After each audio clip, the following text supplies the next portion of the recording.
All right, let's dive in. So the game plan tonight is to do 1.1 and 1.2. Those are both, in fact, right. So, and you feel free to do some if you want as we're going. It may make them a little different for everybody. Here we go. We did this already. I'll go quick.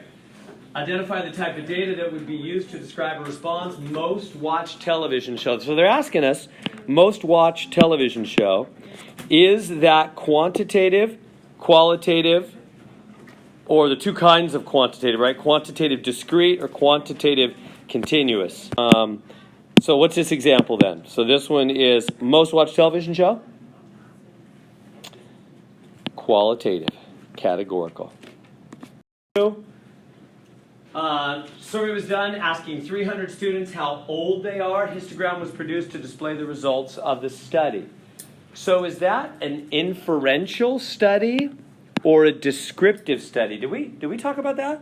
Yes. Kind of, maybe briefly? Which one is it? Yeah, so remember a survey was done asking 300 students how old they are. So it's descriptive. What's inferential? Inferential is always making a decision. Yeah, inference, you want to make a decision. Like, should we use this new treatment for cancer or not? Should the business go this direction or not? Is it more likely to make us more profit? You know, when you use statistics, data to make decisions, that's inferential statistics. If you're just describing something, like after the first exam, if you all ask me, how did we do as a whole class? I could give you bar graphs and things like that, and we would know at that point. All right, so here's number 3. Question number 3. Fitness center is interested in the average amount of time a client exercises in the center each week. Match the vocabulary. All right, here we go. Let's take it one at a time. So we have a bunch of words down there: data, sample, variable, parameter, population, statistic. In fact, it might be good actually if I just define a couple of them real quick. I think you probably remember. What do we have? So yeah, we did that one already. Okay, so let's talk about a sample. So if you have a population, remember what that means? Population's the whole group, right? It's the whole big group, and a sample is a subgroup. I might have used different words, but whatever. The exact words don't matter. Just the concept matters, right? I'm not going to ask you to write out exact definitions. The test will be multiple choice. You're just looking for the concept. So a sample is a subgroup taken out of the whole population. And then a statistic, a statistic, what's a statistic? And how's it different than a parameter? It's from a sample. Yeah, it doesn't have to be average. It can be the highest number, or the lowest, or the average, or the 5 highest, or it's something they want from a sample, though, not from the whole population. It's from the sample. So remember, S goes with S. So sample and statistic, right? A sample, I underlined the same thing twice. A sample is from a statistic. No, I'm sorry, a statistic is from a sample. Saying crazy things. All right, and then parameter, that is from, it's a number, like an average or something, usually an average. It's a number from the whole population, isn't it? Yes, let me just put those in the same color there. So population, it's the whole group.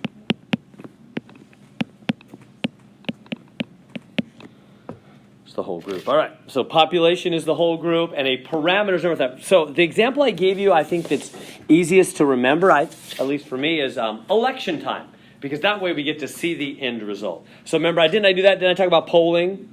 Oh, did I not? You guys are giving me I did a little bit. Okay. So remember, so what? A year from now, as we get closer to the 2020 presidential election, they'll start polling like crazy. They'll start asking everybody, who are you going to vote for? Who are you going to vote for? Well, whenever they do that, whenever they do a poll, they get a statistic, because they don't ask everybody. They don't have time to ask everybody. They'll grab 100 people, 500 people, whatever, ask them who they're going to vote for. So a poll is a poll results in a statistic. So they might say, 23% are going to vote for this certain person. certain person. So if they say 23% are going to vote for this certain person, that is a statistic because it's a number from a sample. But then on actual election day, actual November election day, then the whole population votes. That's why I'm putting it up here by population, right? The whole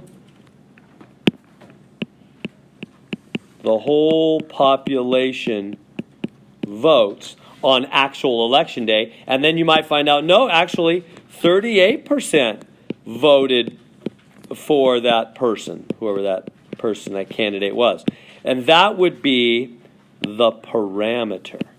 That would be the actual percentage of the whole population that liked the candidate, right? So statistics, so that pretty much is like the whole course right there in a nutshell. What is statistics all about? Taking information from you take a big population, you take a sample, look at the sample, and let that guide you to predict something about the whole population. That's statistics. A statistic is a number from a sample.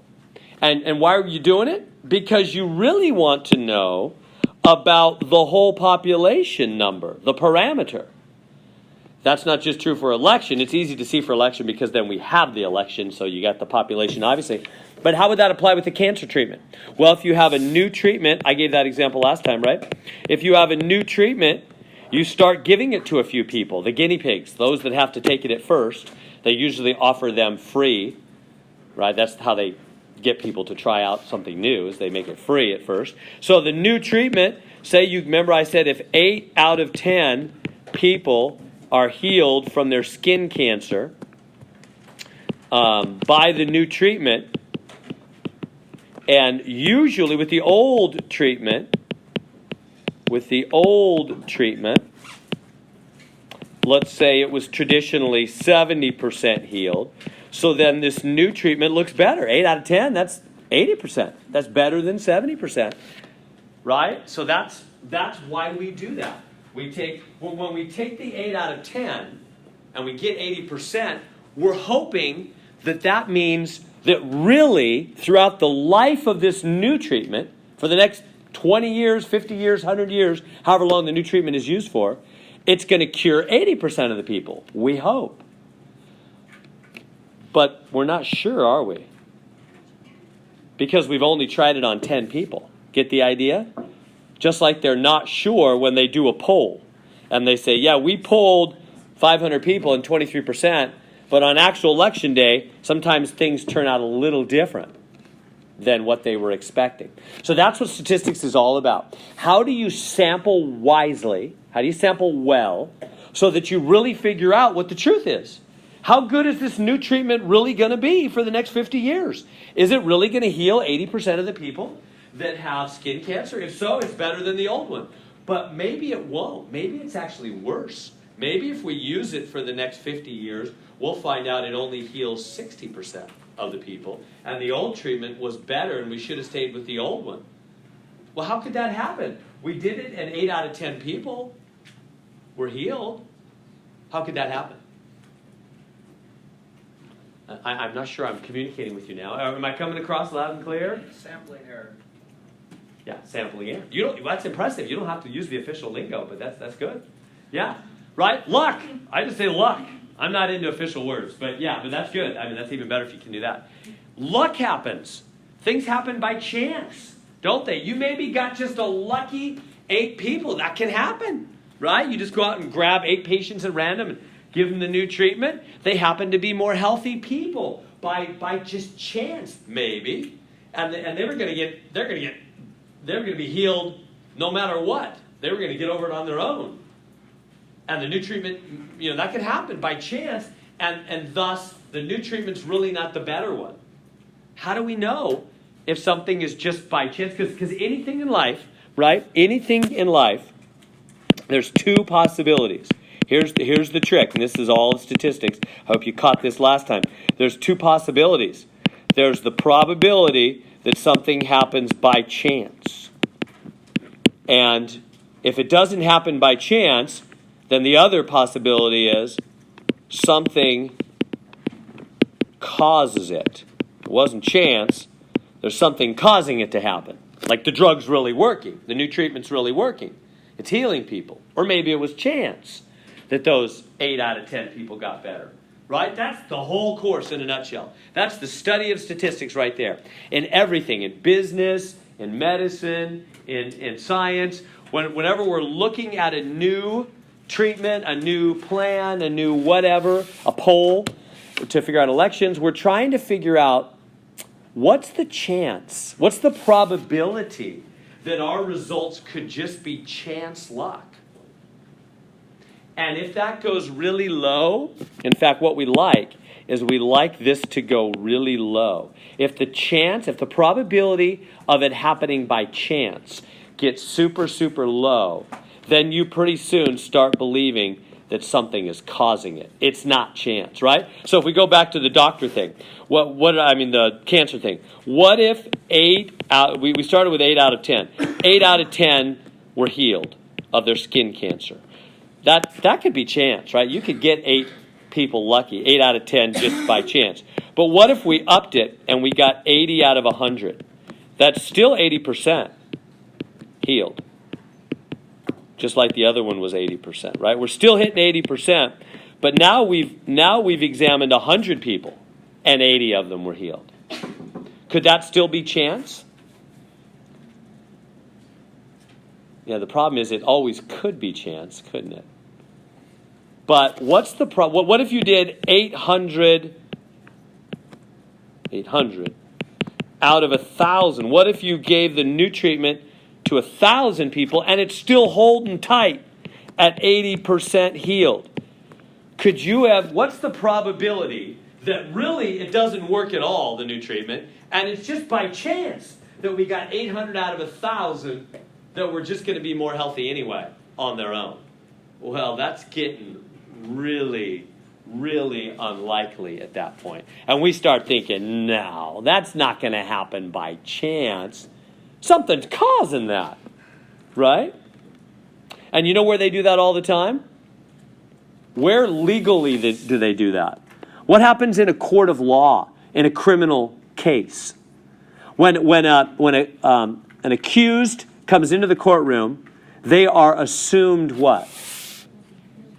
You assume have you been on a trial, a criminal trial? I got jury duty again in December. My wife never goes, and I am always up. She just hands me the letter. There's your next jury duty, honey. They assume innocent. Assume innocent, unless evidence proves guilty. Now, what kind of evidence? What do they say? What is the law? It's actually the law. It's not just what they say. It's the law.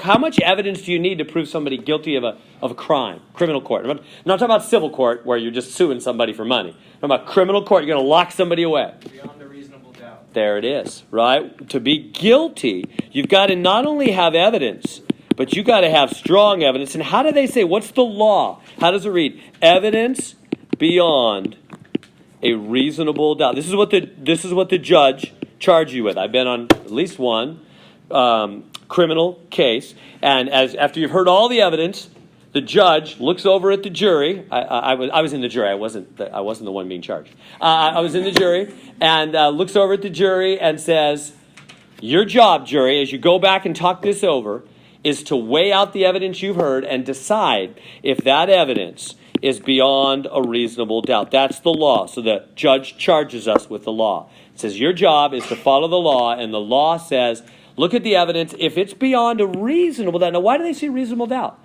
Because you could always doubt. You could always doubt, right? You know where I want to go. I just can't help it. The O.J. Simpson case, right? It's the most famous. My daughter just watched it. You know, it was back when I was young, or somewhat young. But anyway, she just watched it a year ago. And then, it still made me shake my head like, it's craziness.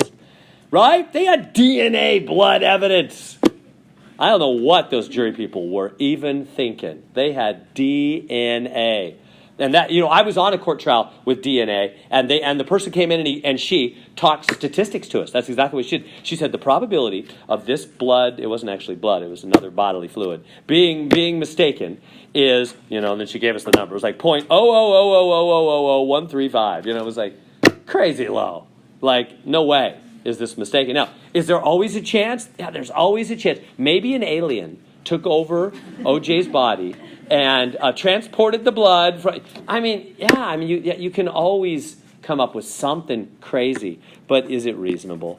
And that's exactly what we're doing in all of statistics. That's what they do in law, business, medicine. Everybody basically says two things are going on. Either something happens by chance or something causes it.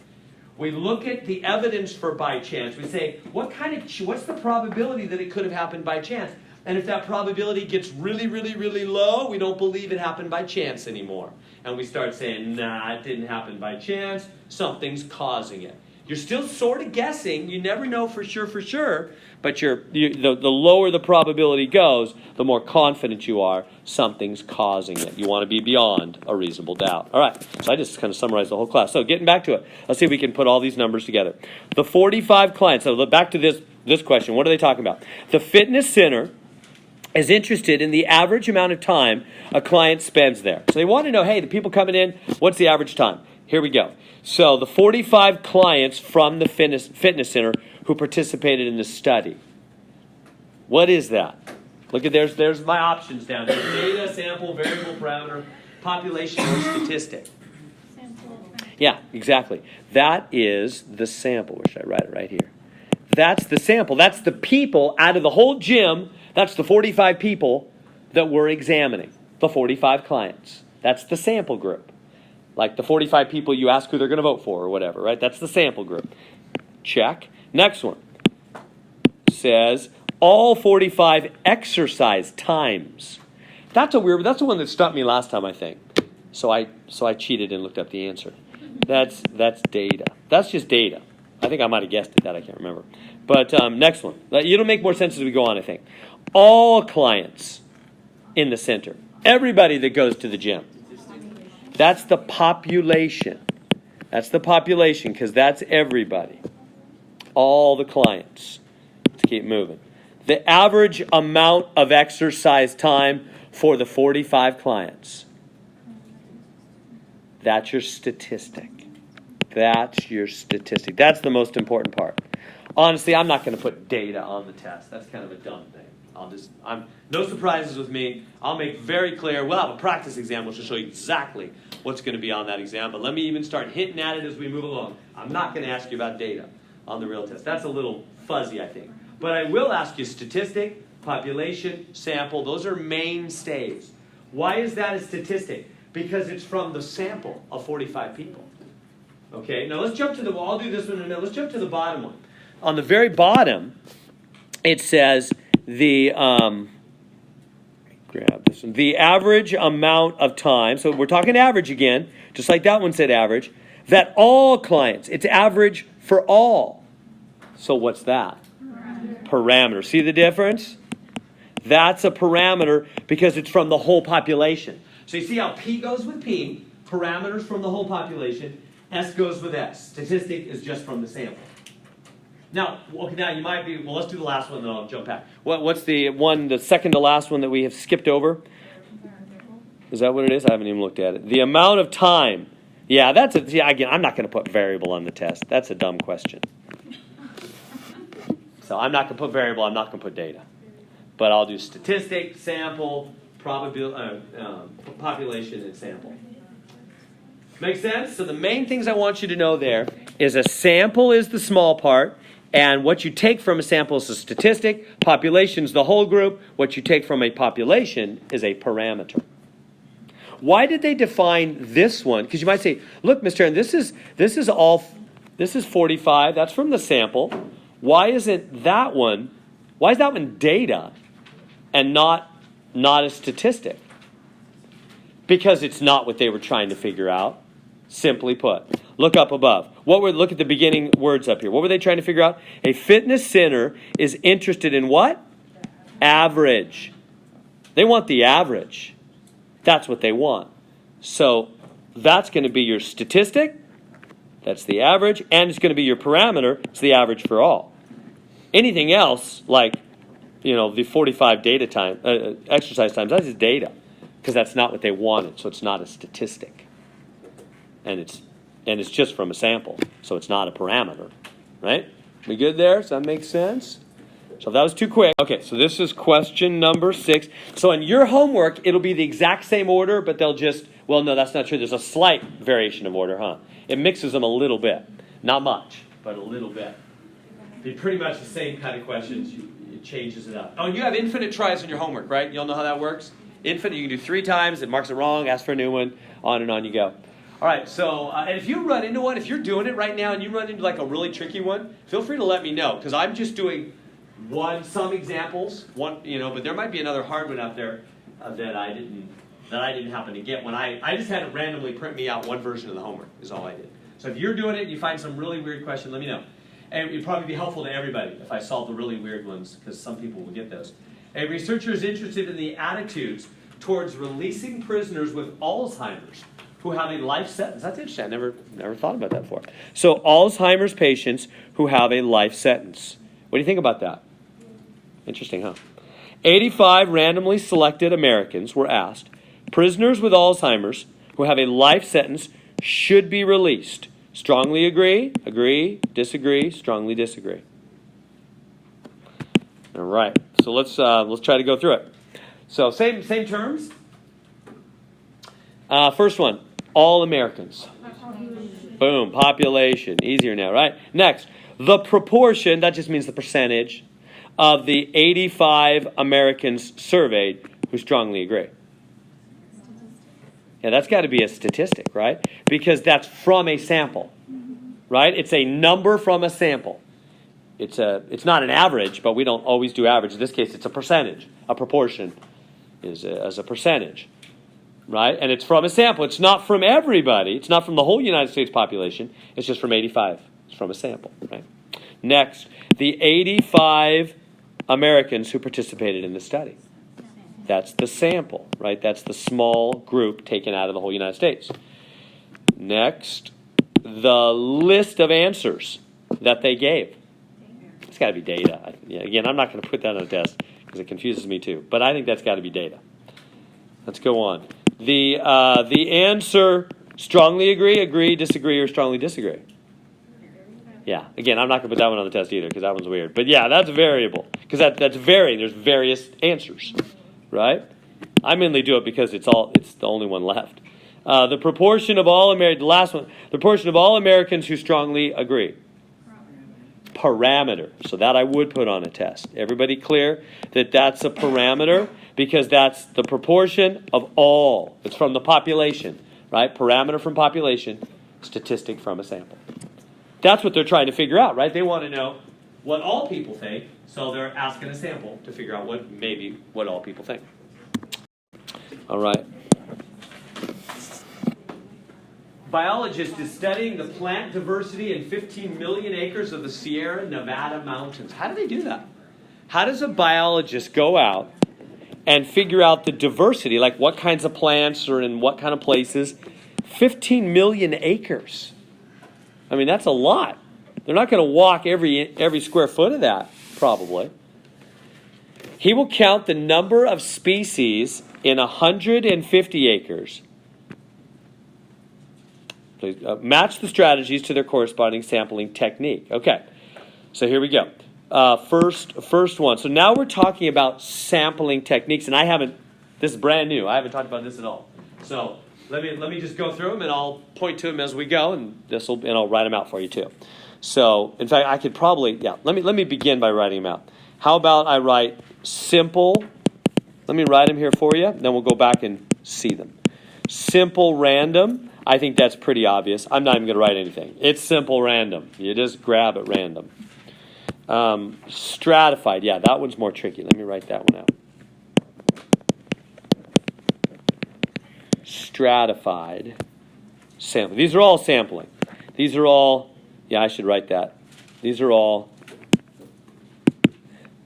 sampling methods of sampling. Methods of sampling. Okay. So remember what we're doing in statistics. I think it's valuable for everybody because we're trying to be wise consumers of information. So when somebody does this study, let me give you an example. What if I thought, hey, I want to figure out what the average age of students at West Hills Community College is. I want to figure out the average age. And I don't got time to ask every student. I mean, the best way would be to go into the administrator's computer bank, the data bank of every student, and I'm sure it's there. But suppose I don't have access to that, and I want to figure out the average age of the students at West Hills College. What can I do? How about, let me give you some suggestions. What if I just asked you 10 people out of here? I just pick 10 people at random out of here. How old are you? How old are you? How old are you? How old are you? Ask 10 people and find the average. Average age, is 27. And so I think that's the average age for all the students at West Hills College. Is that a pretty good sample? Is that getting at the truth effectively? Why not? Why might that be a bad way to sample? What's that? Only 10 people? Okay, what if I ask the whole class? What if I ask all, whatever we are, 30, 35, and then I ask the class next door. Is there one next door, one or the other? Ask those 30. So I got 70 people, and I got all their average ages. Would that be a lot better? And said, okay, I asked 70 people, and here's the average age for those two classes. It's 24, and so I think that's the average age. That's my guess for the average age of all students at West Hills College. Would that sample do a good job at getting me to the truth, the parameter, for the true average age for all students at West Hills College? Why not? What are the problems with that? How might night students... Yeah, they're older, most of them. You're old. Oh, sorry. No, I'm old. Right? All night students tend to be older. That's not going to do well at finding the average age for all students at West Hills College. That's going to be a bad way to sell. You know what they call that? But I can just write these as we go. That one is called convenience. You do what is easy. I just asked the class that's in front of me. That's called convenience sampling. You just do what's easy. They do that a lot as you watch it. So when you see somebody do a sample that way, when you hear sample results done that way, don't believe them. That's not, at least that's not getting to the truth, right? So okay. So how could I improve that? So what I should do is I should ask some people from the day classes also, right?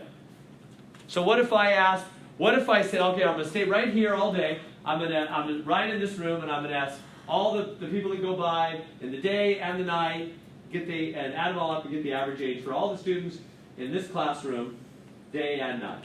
So there we go. The average came out to 23 years old now, and I think that's the average age for all students at West Hills College. How's that sample? Better, but what are the problems with it? How else might it not be diverse enough? What about students who come to this room? What kind of things do they teach in this room? I think it's usually math. Isn't it? Oh, I don't know the campus super well. I'm an outsider coming in at night, history, like you all maybe. Do they do other things too? History and Thursday nights on here. So maybe they do mix it up. Maybe that wouldn't be too bad. But in general, you'd actually want to cruise all over campus, wouldn't you? Do we have nursing? We have nursing out here, right? The nursing students are going to definitely be older. So if I'm trying to figure out the average age, and I don't cruise out because I'm not saying nurses are old, but you got to do a bunch of prereqs before you get into the nursing program. You got to do all those hard classes just to get into there. They're not going to be 18 years old, most of them, right? So my point is, you're going to have to cruise all over campus, night and day, taking samples all over the place if you want to do a good job sampling and figuring out what the true average age might be for the whole campus. That kind of sampling is called stratified sampling. You make your sample a small version of the whole population. So that became famous. Can I tell you a little bit of history? I'm a history teacher wannabe. I love history. I think it's so interesting. I listen to on my drive out from Fresno. I'm listening to Dietrich Bonhoeffer, and he was a guy during World War II in Germany, and it's just interesting to me. I'm learning more stuff about what went on in Germany. Anyway, I'm not a history teacher, but this is math. So let me mention this. In history, back in before World War II, there was a huge magazine called this is sampling, this is statistics. There was a magazine called the Literary Digest magazine. They were huge. Probably none of you have heard of it, right? I had a student, I brought this story up last year, was it? Or summer? It was over the summer, I think. And I had an older student, and she said, you know what? I saw my grandpa, he had a little Literary Digest magazine. I guess they were small. I don't know. I saw it in his coffee table or something. So, anyways, the only time I've ever seen somebody talk to somebody that actually seen it. They were huge. They were like Newsweek or Time, or they were the biggest magazine in the nation, like in the 1920s and 1930s. They were king of the hill, and they were dethroned because of a statistics error. What happened is they were predicting the election ahead of time, and what they would do is they would send out 10 million surveys to people, and they would ask people, who are you going to vote for? They would do this two months before the actual election. It was the early polling, first beginnings of polling. So they would send it out, these little letters in the mail. People would get these letters in the mail. Who are you going to vote for in November? People would fill it out, send it back in. And the whole nation in the 1920s was only about 40 million people. We're a lot more now. So when they sent out 10 million, that was a fourth of the whole population. That was a lot. They sent out 10 million questionnaires saying, who are you going to vote for? And they got it right. Like, I don't remember the exact years, but it was something like 1916, 1920, 1924. Every 4 years the election, right? Presidential election. 1928, 1932. I'm losing track. What was the... yeah. So the Great Depression was the 30s, right? Not the 20s was the... Roaring 20s, people were doing well. 30s, yeah, anyway. So they got it right. It was like 20 years in a row. They had predicted who's going to win the election a month before, like October, before the actual election in November. That'll sell magazines. They were getting it right to within 1%. People would know a month ahead of time who was going to win the election, within 1%. So that sold magazines and catapulted them up to be the number one magazine in the nation because of their success at predicting who was going to win the election. Well, they were right, all these years. They started getting cocky, really confident. And so I think it was 32 or 36, you could type into Google right now and find it. 32 or 36, I can't remember which one. They made this big boast. Again, we're going to predict, really strong statement. They sent it out, got the results back. And who they asked, I'm talking about sampling now, the Literary Digest magazine. Literary Digest. This is one of my favorite examples from history about polling blunders. They got their lists from telephone directories and car dealerships, people that bought new cars. They got the names of people that bought new cars at car dealerships, and professional clubs like, I don't know, the Plumbers Union and the whatever, professional clubs. So they got all their names from those sources and then took those names, sent out 10 million questionnaires. Who are you going to vote for? Who are you going to vote for? Got them back and predicted the election. It was FDR, Franklin Delano Roosevelt. Was it 32 or 36? You guys have Google? 36. Was it 36? Okay, so they got all these right. So 1936, right before the war, right? FDR took over throughout the whole war, right? 3 elections in a row, longest standing president ever. FDR, and I don't even remember who he ran against because that person lost. Anybody got it right there? Landon, that's it, Landon. All right, Landon was the Republican candidate, FDR was the Democrat. And the Literary Digest magazine predicted, I can't remember, 63% for Landon and whatever the rest is, 37% for FDR, something about like that. You can find it on Google. And in reality, it was about the opposite. They were crazy wrong. It was 39% for Landon and 61% for FDR. They were off by more than 25%. It was just crazy wrong. And they collapsed. That was it. They lost credibility. Next magazine they published, they actually were honest. They said, "Is our face red?" That was their. They admitted, we just blew it. We're not sure why we blew it. And that was it. The largest magazine in the nation, it collapsed after that. Nobody wanted to read their magazine because they lost all credibility. Now, why did that happen? They asked 10 million people, and the same year, a man you might have heard of named George Dewey. No, oh no, I'm sorry. George Gallup. I'm going to get to the Dewey one. I'm thinking Dewey and Truman, that's the next selection. Anyway, George Gallup. Have you heard of Gallup? Yeah, that's what we all go by now. He was nobody then. George Gallup, that same year, with only 5,000 surveyed. He only asked 5,000 people, not 10 million, like the giant magazine conglomerate, Literary Digest. 5,000 surveyed. That was Gallup, George Gallup. He surveyed 5,000, and he got it almost exactly right. He predicted it ahead of time and got it, nailed it, with only 5,000. And the Literary Digest blew it with 10 million. What happened? Well, think about what was happening in the nation at that time. In the 1930s, from 32 to 36, it was the Great Depression, right? Unemployment was 25%. We haven't seen anything like that since then. We haven't even come close. Our downtimes, unemployment hits like 10, 11, 12. Not 25%. It was crazy bad. And so, that many people out of work, the issues everybody was voting on was economic. If you're getting your listed names from telephone directories, I know we've all got a telephone in our pocket or purse right now, but back then in the 1930s, telephones, not everybody even had them in their house. So when they were taking names from telephone directories, they were taking the names of people that had more money. And when they took names of car dealerships, if you don't got a job, you're not buying a new car. And your name's not on that list. And professional clubs, again, those are the people working. Basically, the Literary Digest magazine did a super bad sampling. They sampled foolishly, and these are all rich people, or at least people with more doing better. I don't know, rich is the right word, but they're doing better financially. They were basically asking the more wealthy people who they were going to vote for, and they were going to vote for Landon. But the whole nation wasn't going to do that. And the Literary Digest magazine didn't get the right answer because they didn't sample well. It'd be like me just asking night students and thinking I had the real average age for students at West Hills College. Not going to work. So what did Gallup do? Gallup did stratified sampling. He's the one that made it famous.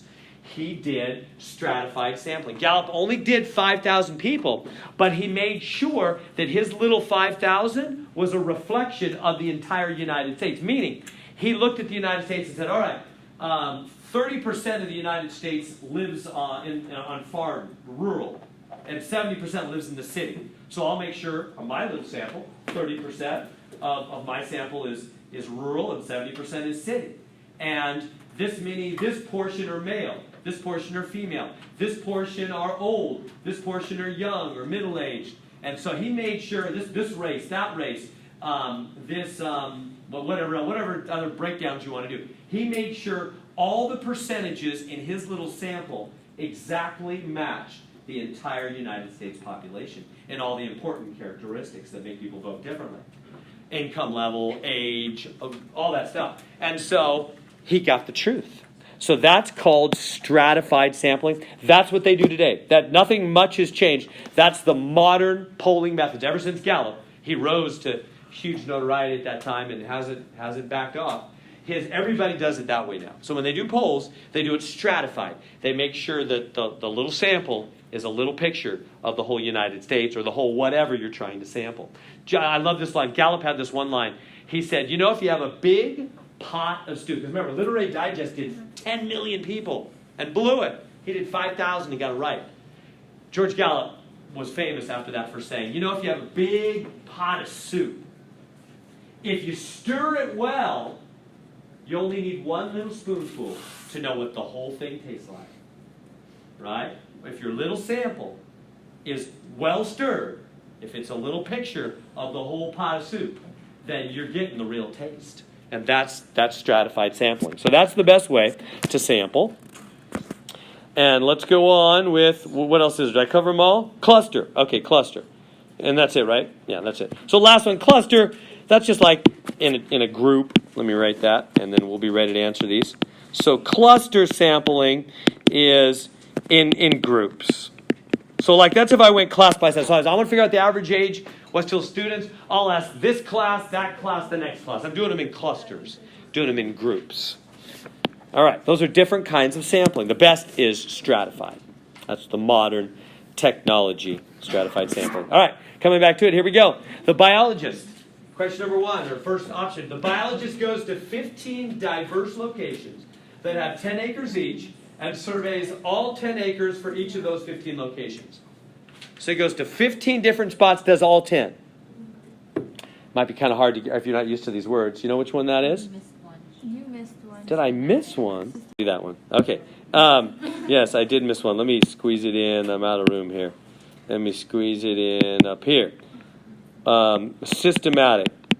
That means you have a system. I mean, it's really just that. You'll see it. They have some kind of system. So that'd be like if I said, hey, what I'm going to do is I'm going to go out and I'm going to stand right here, and as students go past me, I'm going to count 1, 2, 3, 4, 5, and every fifth student, I'm going to ask them how old they are. That would be a system. That's all that is, just some system. All right, let's get back to it. So the biologist goes to 15 locations. Each have 10 acres. He does all 10 acres at those 15 locations. That's cluster. I'm pretty sure. That's cluster. He's doing clusters. Next one. The biologist goes to his 150 favorite hiking places. What's that? That's convenient. He's doing what he likes. What's easy for him. That's convenience sampling. He's just doing what's convenient, where he likes to go. Next one. The biologist orders 15 million acres by latitude and then surveys every, whatever that is, millionth or whatever, acre on the list. That's a system, right? He's doing every millionth, like I was doing every fifth student, how old they are. Next one. The biologist enters 150 million acres into a database and has a computer randomly select. Sample random. Easy to recognize, right? And the last one. The biologist classifies the Sierras into 10 different ecological types and then makes sure that the proportion of each ecological type from the sample is the same as the proportion of the population. He stirred the soup. Yeah. That's the best way. That's stratified. He broke it into samples, a little picture of the whole thing. Good? Feel like you can recognize those? So that's modern technology in sampling. Stratified is the best way. 9. In a study, the data you collect is ranking for cities based on livability. So what kind of level of measurement is that? Now, I haven't given you these terms yet, have I? So let me give you these. Nominal. You get a 3x5 card on the exams, right? I'm not into memorizing tons of words, but understanding concepts. That's really, you'll see the practice exam. It's not about, lots of words, but understanding concepts. So don't worry about all these words. You can put them on your 3x5 card. Nominal. Anybody know that one already? What that comes from? Nominal. My last year in high school, senior year, that English teacher made us memorize pages and pages of prefixes and suffixes. I sort of hated her at the time for it, but she swore it would be beneficial for us, and she was actually right.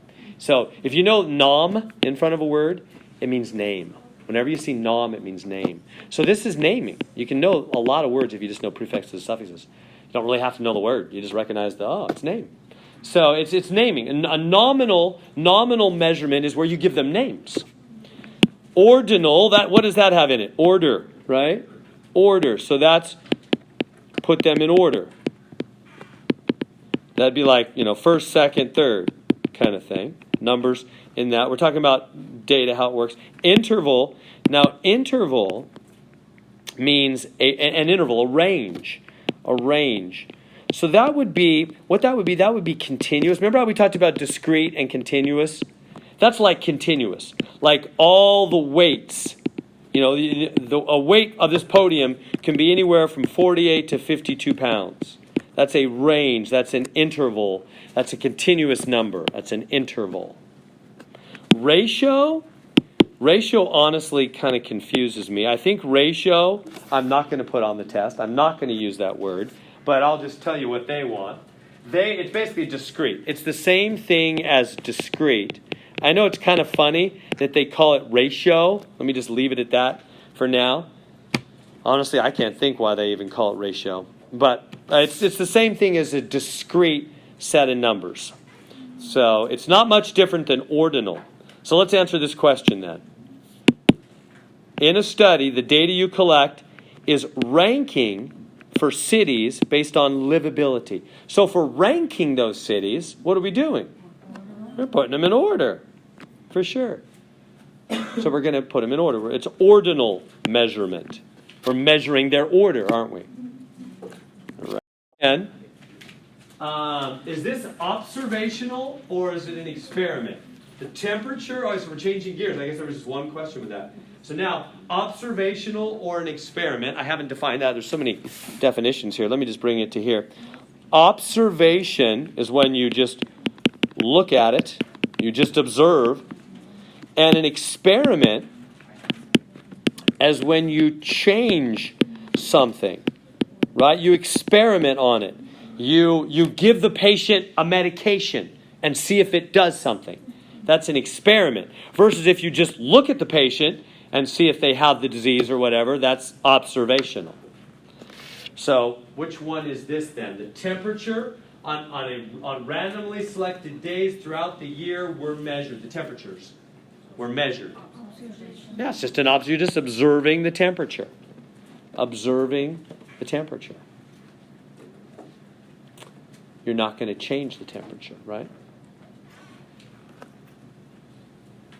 Temperature, you're just observing it. You're not treating it. You're not changing the temperature, right? If you're just measuring it. So it always reminds me, my younger brother, who's 3 years younger than me, he's handicapped. He has been from birth. And so I'm not making, I love my brother. We have a great relationship.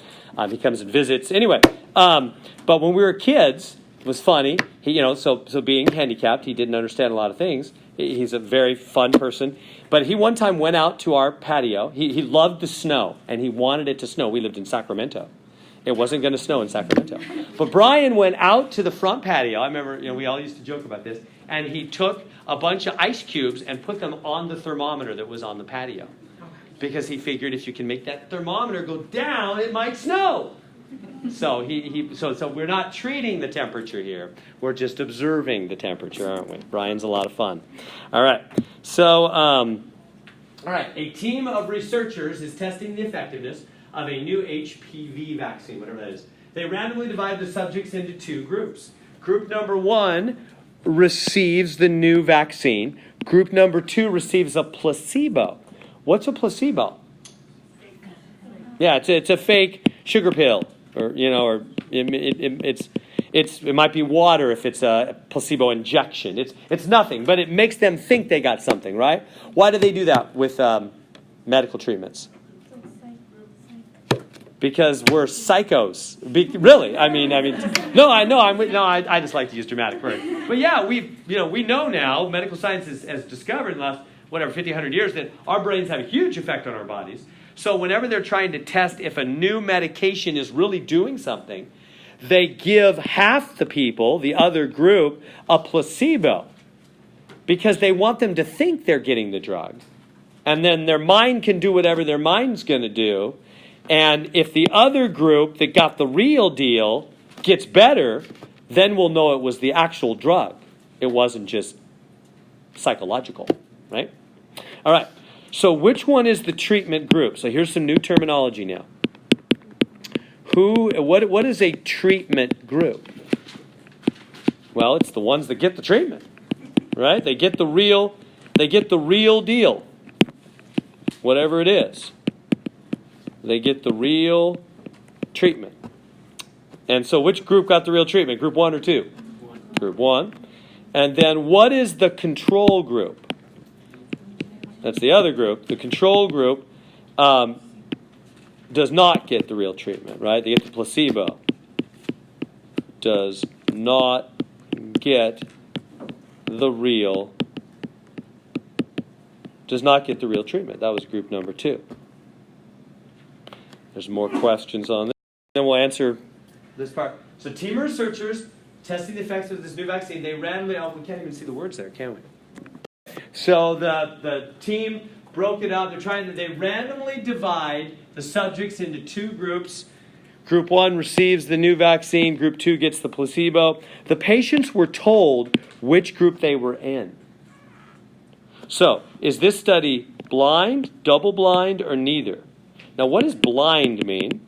A blind study. Yeah, the patients do not know if they are receiving. I'm not spelling receiving right here. If they are receiving the actual treatment. And again, they do that because we're psycho, right? Because they want to rule out the mental thing. So they won't tell them. So a lot of times, if you agree to these studies, I was at the ear doctor maybe a month ago, and they had a big board there that said, free if you have some ear condition, that you could sign up for, and they would treat you for free, and you were going to be broken into 2 groups. They do this kind of thing. So now, what is double blind? Neither no. Neither what? Neither no. Yeah, neither the patient, Or the doc. neither the patient, nor the doc. No. Who gets the real treatment? The real drug, the real whatever. Now, wait a minute. That sounds kind of crazy. If the patients don't know and the doctors don't know, who knows? How are they going to keep any data? Well, there's an administrator, right, over the whole thing that knows. So now, why would they make it double blind? Why do you got to make the doctors not know sometimes? Because some things are a subjective call, aren't they? Some things aren't black and white. And so if the doctor knows in advance, oh, this person got the real treatment. Oh, yeah, their condition's looking better, I think.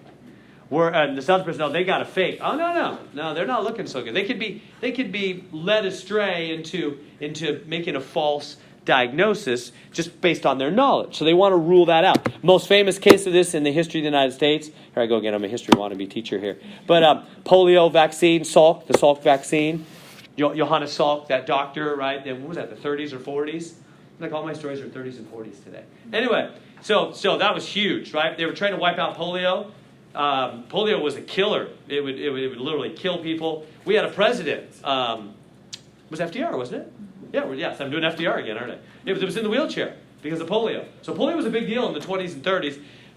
Johannes Salk came out with a vaccine, but they had to test it, find out if it's working. They put like 100,000 kids. You can type it into Google and see. They took like 100,000 kids, and they broke, because it would strike children, and they broke them into 2 groups. One group got the real Salk vaccine, and the other group got an injection of water or whatever, got nothing. And then they didn't tell the doctors either. It was a gigantic study. They had hundreds of doctors. It was a national issue. And so they had hundreds of doctors, hundreds of thousands of kids, broke them into 2 groups, didn't tell the doctors, didn't tell the kids, because polio, diagnosing it early on is subjective. So they didn't want the doctors to know. They didn't want the kids to know.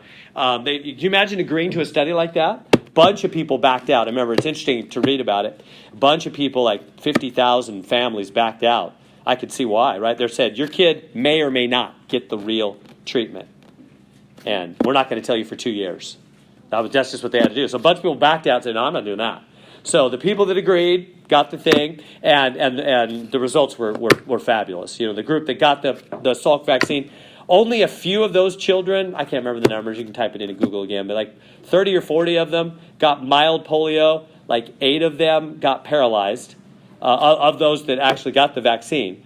Whereas I think none of them a few, like 8 got paralyzed, I think. None of them died that got the vaccine. And then the other group that just got the control group, a bunch of them got polio, a bunch of them got paralyzed, like 50 of them got paralyzed, and like 8 died just because they were in the wrong group. Sad, isn't it? But it let us save all the rest of the kids after we learned that it really works. So that was the most famous double-blind study done in history to confirm that the Salk vaccine indeed does wipe out polio. And now it's been eradicated in the modern world, the developed world anyway. All right, so getting down to this then, we're down to, is this experiment blind, double-blind, or neither? Neither. Yeah, this one is neither. Neither blind. Oh, wait. Yeah, no, you're right. Yep. Yeah, it's neither, right? Because the patients were told. So the patients knew. Obviously, the doctors knew because they'd be the ones who told the patients. So they all knew, right? All right. In here, is this controlled? Yeah, this one's controlled. Controlled just means you have a control group. You have a control group. So remember, so this is a good time to refer back. Remember those ones I gave you last class meeting where I tried to trick you, right? The Boy Scouts and the cancer thing, right? Boy Scouts and the cancer thing. Both of those were not controlled studies, were they? That's why their results were not believable, right? The Boy Scouts, we just took a bunch of states and we said, hey, who's got more Boy Scouts? Who's got more criminals? If you want to find out if the Boy Scouts are cranking out criminals, that's not how you do that study. That was a survey. That was a survey. It wasn't a controlled study. What do I mean? How would you actually do a controlled study? Well, then you would take maybe 500 kids, and at random, you'd have to do it at random so that you're not doing all the rich ones or the poor ones or the tall ones or the thin ones or the whatever, right? You don't want any other characteristic separating them. Just all normal kids, right? That's how you control. So you'd pick 500 kids at random. You'd put 250 into the Boy Scouts. Say, you're going to join the Boy Scouts for the next 10 years. And 250 other ones, no Boy Scouts for you for the next 10 years. And then at the end of those 10 years, find out if one group has more criminals. Maybe you need 20 years. One more criminals. That way you could, because the only difference then between those groups would be Boy Scouts or no Boy Scouts. Otherwise, they're the same 500 kids as far as we know, right? We didn't separate them any other way. Same thing with the cancer problem, or the bottled water causing cancer. If you really want to figure out if bottled water caused cancer, you'd have to take 500 people, 250 give them bottled water, 250 no bottled water, but the 500 would have to be at random, right? The study I told you about was just people that happen to drink bottled water or happen to not. That's a survey. We're just looking. We're not experimenting. See the difference? We're just looking. And the problem with that is there was other things in their life that made them never have bottled water. They were in undeveloped countries, right? And that changed up the game a lot. It was all those other things. See, we didn't control those things out. Those things got in the mix and messed up our results. So you see why a controlled study is what you've got to do. You've got to start with a random group, break them into two groups. One gets the whatever, the bottled water, the Boy Scouts. The other doesn't. And then you look at the results. That's a controlled study. Let me tell you about a Houston VA hospital in 1990s. I think it was 1991, I think. Houston VA hospital. They had a knee surgery. They were testing to see if a knee surgery really worked. They got a bunch of people to volunteer to be in different groups. There were 3 groups in this one.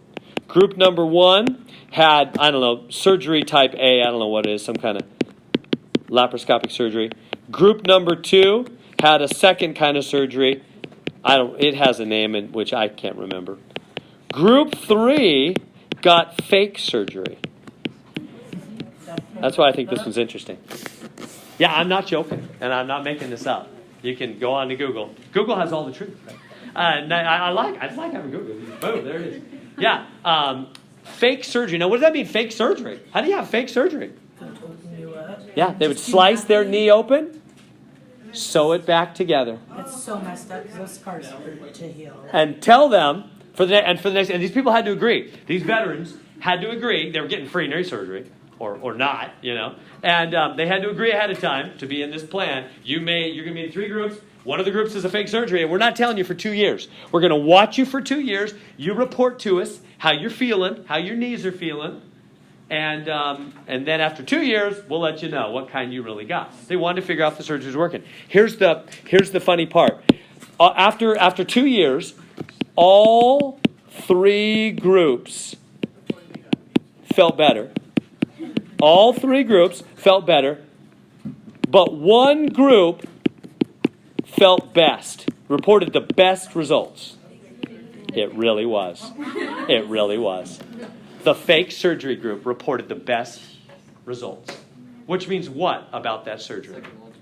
It's all psycho. It's not doing anything. At least that surgery, right? Now, I'm not saying knee surgery. My wife had knee surgery, and it worked great for her. So maybe it was all in her mind. I say, honey, it was all in your mind.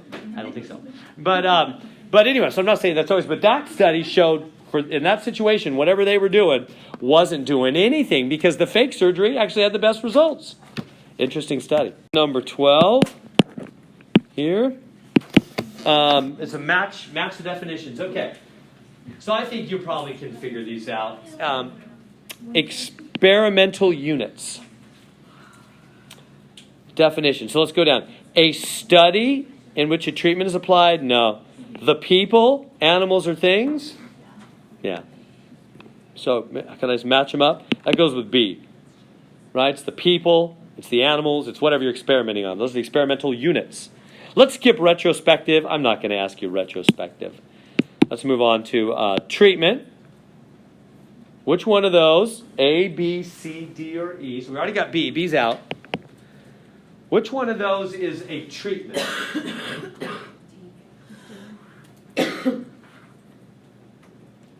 Yeah, it's D. Experimental conditions imposed on the subjects. The treatment they're given. It's the treatment they're given. Oh, I put it in the wrong spot, didn't I? Treatment. Experiment. So D's out. Experiment. What do you think? Yeah, it's got to be A, huh? See, that's A. A says a study in which a treatment is applied and responses are observed. That's an experiment. As opposed to the last one now, observational study. That's C, right? It's a study in which data. Oh no, it's E, huh?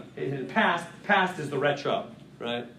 So E, study in which data is collected without anything being done to the subjects. That was like the cancer and Boy Scout stuff. We didn't do anything. We just looked at the Boy Scouts and looked at the bottled water thing, right? That was actually E. That was just observational. We didn't do anything. So then the retro is the C.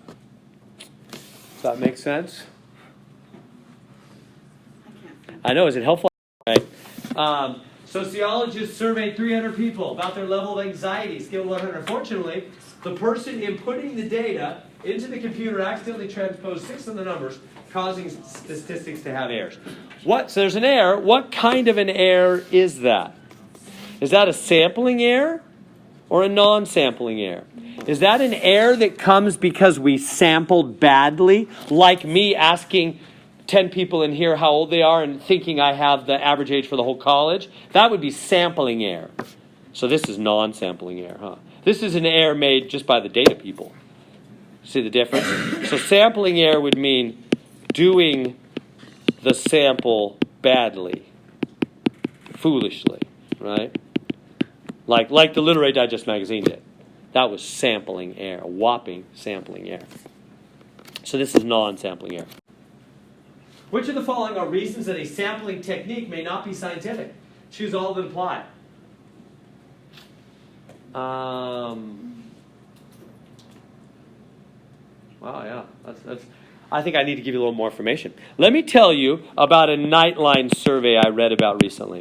Nightline, is that show still on? Oh, is it? Okay. All right, so Nightline asked, I don't know when they did this, but they, probably 10, 20 years ago, they asked, what was it, like 160, well, they didn't ask. They asked on their show if the nation, if the U.S. wants the UN headquarters, so the headquarters for the United Nations, you know, the organization we're a part of, the United Nations, the headquarters, I guess, is it still in the United States? I don't even know. So at some point it was in the United States, maybe it still is. They asked if people in the U.S., if the United States people, if the U.S. people want, let me just say people. If they asked if people want the UN that's an in there. They want the UN headquarters moved out of the United States. So they asked, hey, I'm not sure, I have no idea what the issues were there. But they asked people, do you want the UN headquarters moved out of the United States? And Nightline reported that, what was it? I don't remember the exact numbers, but it was something like 68% of, and they asked like 100, they asked on their show, So they asked on their show, and like around 120,000 people called in, and something like 68% said, yes, move it out. Move the UN headquarters out of the United States. Okay? And then later, so this is number one, later, I think it was 500 people were randomly selected and asked the same question, and only like 33% said, yes, move it out. Move the UN headquarters out of the United States. What's up? Which one's really the truth? This literally happened.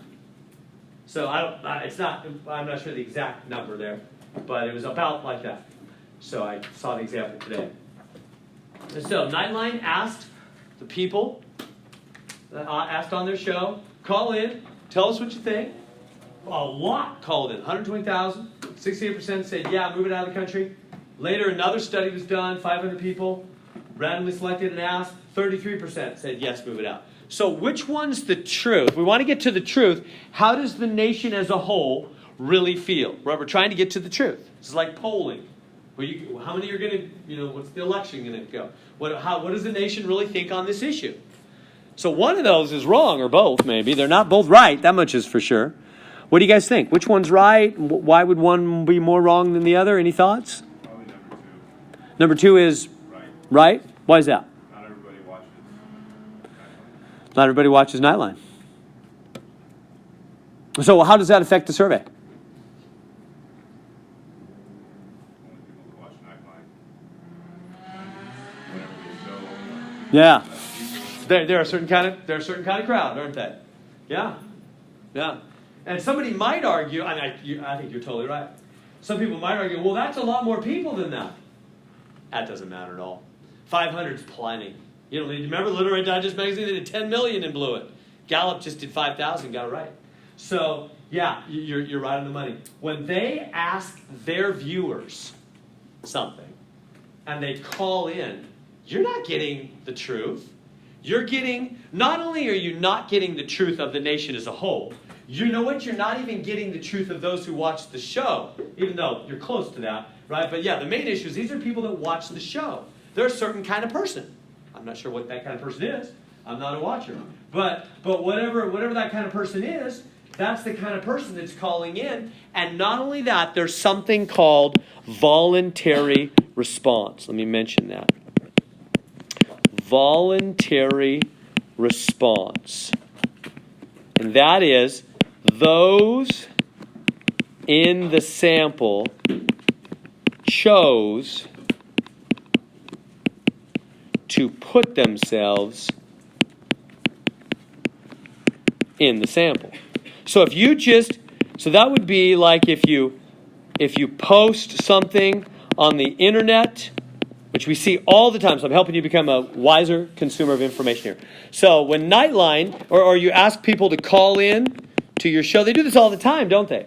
Call into our show, text into this number, call into this radio, tell us your favorite song, tell us your favorite music group, tell us who should be Rookie of the Year, tell us what you think on this political issue, right? Call in, text in, go on the internet and click the link and give your opinion. Whenever you do that, you can just laugh at those results. They're not the truth.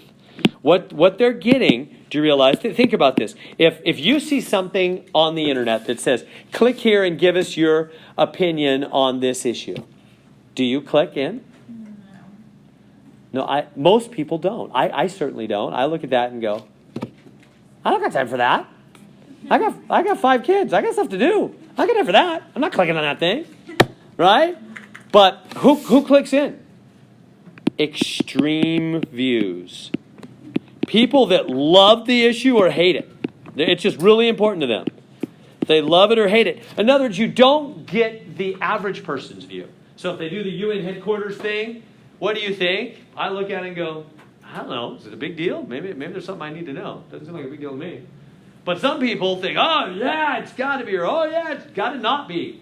They have extreme views, so they're going to be like, I'm taking the time to give my opinion, right? you're only going to get the extreme views. So you're not going to really get the truth of the average Joe or Jane and what they think of the issue. Whenever you do a sample by voluntary response, and that's done a ton, you can just smile at those studies. When they say, this many people called in and told us this. Well, what am I saying you need to do? Instead, what you need to do is do what they did here. 500 people randomly selected, meaning people went out to the streets and they came up to somebody walking down the sidewalk and said, hello, ma'am, do you have just a minute? I want to get your opinion on the UN headquarters. And she says her thing and they write it down and say, thank you, have a nice day. Hello, sir, can I get your opinion? They're just randomly selecting people at random. Not just, hey, who wants to tell me their opinion? And whoever yells out or calls in, you're just getting the extreme view. You're not getting the average view. So this one is the truth. And the other one is baloney. But see how far off it can be? That's whopping off. This is a bad way to do data. You can just smile at those studies. That's not the truth. All right, so which of the following are reasons that a sampling technique may not be scientific? Choose all that applies. There's more than one answer here. I don't know if you guys can read them. Okay, so here we go. First up, two factors cannot be separated to determine which is the one that is responsible for the outcome. Which of the following reasons that it may not be scientific? I don't know. That's kind of confusing. Let's go to the next one. The funders of the project are partial to the results. Yeah, that could be a problem, right? If the people have an interest, if the people are paid money for one side or the other, then you've got to question their results, right? If they have an interest in the issue. The researcher was not able to survey every individual from the population. Is that a problem? No, you don't need to ask every. Gallup only asked 5,000 people and got it right. How about the next one? The graphs are drawn in a way to mislead the reader. Which are reasons that no. I mean, that's a bad thing to do, but we got to remember what the question was. Sampling technique. How you draw the graph is not a sampling technique. It's how you report the data, but it's not a sampling technique. They're trying to fool us, and they're doing it pretty well. So that's no. That's a bad thing, but it's not a bad sampling technique. Next one. People who were asked refused to answer. People who were asked. Yeah, that's, unless I'm wrong, and I didn't check closely on the answer. Yeah, that's basically voluntary response sample, right? That's what happens when a bunch of people didn't answer, right? A bunch of people saw the Nightline show and didn't call in, or didn't see the show at all, so they didn't call in. That was me. I didn't see the show at all, so I didn't call in. So in that sense, I refused to answer. They really didn't get my opinion, right? So that does make something unscientific. Next one, trying to conclude that there is a cause and effect relationship when something else causes both. Yeah, that's what we saw with the cancer and the bottled water and the Boy Scouts. So now, the only one I'm not sure of is that top one. Two factors cannot be separated to determine which is the one. No, I don't like that answer. I'm guessing a little bit. I'm not. You'll see what I do in the exam. I'm not. These are kind of almost unfair questions. You get infinite tries in the homework. Give it a try. And that's my best guess at the answer. Those are pretty close. 18, online poll in Santa Barbara. If polo is their favorite sport, and 75% of those who responded said yes, does this mean that polo is the favorite sport of 75% of the people in Santa Barbara? So look at what happened. Suppose that an online poll in Santa Barbara asked 75% of those who responded. What's wrong with that? It's voluntary. They didn't just go out and ask people in Santa Barbara at random. Right? So no, that's not the truth. That's not really going to get to the truth at all. Next question. In a survey of 1,306 adults, 33 said yes to the survey question. How many is that? All right, so here's our actual first one where we need our calculator. We're going to actually do some numbers. It's been all words up to now. So 33% of 1,306. How many people is that? What do you do on your calculator to figure out what 33% of 1,306 is? Yeah, of is times. Did we go over that? Or maybe you just already know that. And what do you do with the 33%? Make it a decimal. 0.33 times 1,306. Hit the buttons on your calculator, any calculator. You don't need a TI for this. 430.98, it says round to the nearest whole person. 431 adults is what we're talking about there. All right. Educator wants to determine how effective tutoring. All right. This one's for you, Crystal. Tutoring is in raising students' grades in her class. So she offers free tutoring for those who want it. Then she compares final exam grades for the group that took advantage of the tutoring and the group that did not. Suppose the group participating in the tutoring received higher grades on the exam. Does that show that the tutoring worked? If not, explain why not. What happened?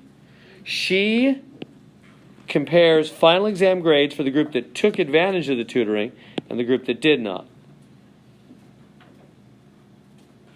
The educator wants to determine how effective tutoring is in raising students in her class. So she offers free tutoring for those who want it. Then she compared the groups, and the group that took the tutoring did better. So does that show that the tutoring worked well? Does that prove it? Yeah. Why or why not? Well, they got a big reason there, huh? You want me to just read that reason? Because this was an observational study. It does not show that the tutoring worked. It could be that more motivated students attended the tutoring, and that was what caused the higher grades. Is that true? Yeah. Yeah. How would you do it? How would you actually do a tutoring study then? You want to say something? Yeah. I completed that and said it was wrong. What? You're telling me I'm wrong? I just I'm not sure why it says that, but it's wrong. That one's not a close call. That one's for sure. So maybe it's got the wrong answer on there, huh? I just did it, said it's right. Oh, okay. Maybe you got a weird version. Just try ask for a new one. Yeah, I did. Yeah. Yeah, maybe it's got there are going to be some wrong answers I've heard in this. This is the first time I've used this program. Heard there's some wrong answers out there, so be alerted. How would you do an actual tutor study to show if tutoring really works? And if that doesn't prove it, right? She just offered tutoring. Some took it, some didn't. People went to tutoring, did better. If that doesn't prove tutoring works, what does? How could you actually prove if tutoring works? Forced tutoring, right? You realize because if you let them choose, then that's observational. Meaning it could be that more motivated students choose tutoring and they were going to do better anyway. So what you would do is you'd have, same kind of thing. 500 people, you'd put 200 in tutoring, 250 in tutoring at random, right? You'd have to do it at random. And 250, you'd say, do not go to tutoring. No way. Not go to tutoring. And then check the grades at the end of the semester. Then you could find out if tutoring was really working. That would be a controlled study. Because then the only difference in these two groups is tutoring or not tutoring. Whereas if you just let them choose, there's a whole bunch of other things that are in a person who chooses on their own volition to go to tutoring versus a person that does not. It's not just the tutoring then. There's more going on, right? So that would be a controlled study. So that means that data I put up on day before yesterday is sort of suspect. Remember I put up data about tutoring? And said this percentage, that percentage. And it is true. That data is somewhat unreliable. And having said that, so here, let's